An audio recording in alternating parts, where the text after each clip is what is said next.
Wapendwa wasikilizaji wa Radio Tabora FM, karibuni katika tafakari ya neno la Mungu siku ya leo Jumatatu ya tarehe 9 mwezi wa 6 mwaka 2025.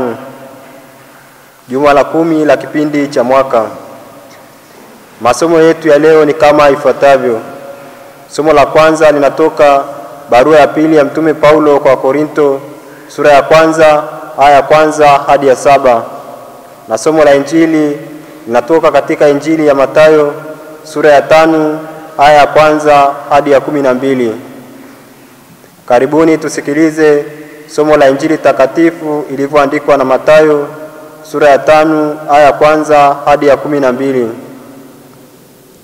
Yesu alipowaona makutano alipanda mlimani, na alipokwisha kuketi wanafunzi wake walimjia, akafumbua kinywa chake akawafundisha akisema, heri walio maskini wa roho, maana ufalme wa mbinguni ni wao.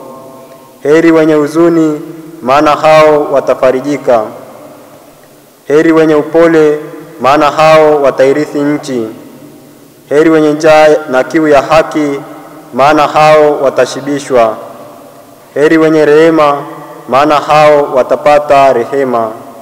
Heri wenye moyo safi, maana hao watamuona Mungu. Heri wapatanishi, maana hao wataitwa wana wa Mungu. Heri wenye kuudhiwa kwa ajili ya haki, maana ufalme wa mbinguni ni wao. Heri ninyi watakapo washutumu na kuwaudhi na kuwanenea kila neno baya kwa uongo kwa ajili yangu. Furahini na kushangilia, kwa kuwa thawabu yenu ni kubwa mbinguni, kwa maana ndivyo walivyowaudhi manabii waliokuwa kabla yenu. Neno la Bwana. Sifa kwako, Kristo. Wapendwa, karibuni tusikilize tafakari.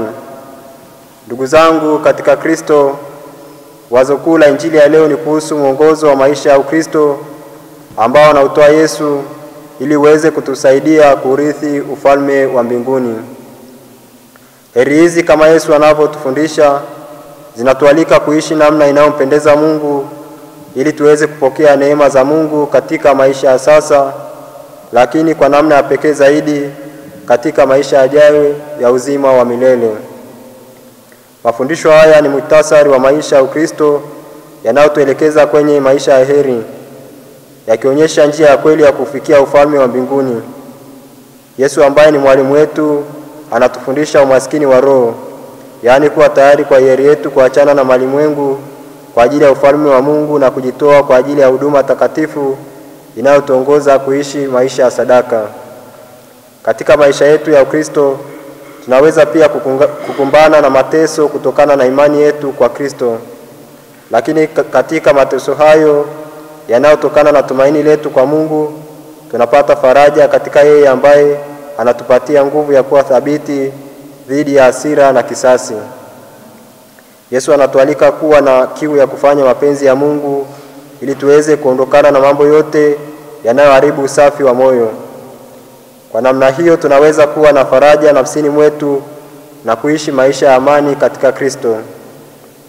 Wale wanaoishi kwa mujibu wa heri hizi wanajenga jamii ya watu wapole, wenye rehema, wapatanishi na wenye njaa ya haki kama Kristo mwenyewe. Huu ni wito kwetu sote kama wafuasi wa Yesu ambaye alikuwa tayari kukataliwa, kutukanwa na kuteswa ili aweze kutimiza mapenzi ya Baba. Kwa njia hii anakuwa kielelezo kamili cha utukufu unaopatikana kwa njia ya msalaba. Yesu anatufundisha kuwa mateso kwa ajili ya haki si hasara, bali ni faida ambayo inatuwezesha kupata faraja ya kweli kutoka kwa Mungu, kama Mtume Paulo anavyoeleza katika somo la kwanza.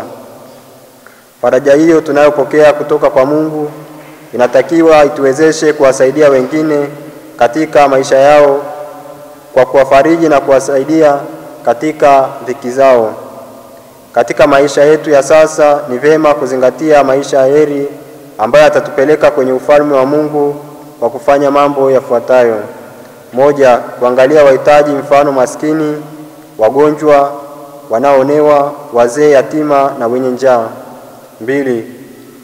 kuishi maisha ya unyenyekevu na kuepuka tamaa zote za ulimwengu ambazo zinatuweka mbali na Mungu, ili tuweze kuishi maisha ya upendo, haki na usafi wa moyo. 3.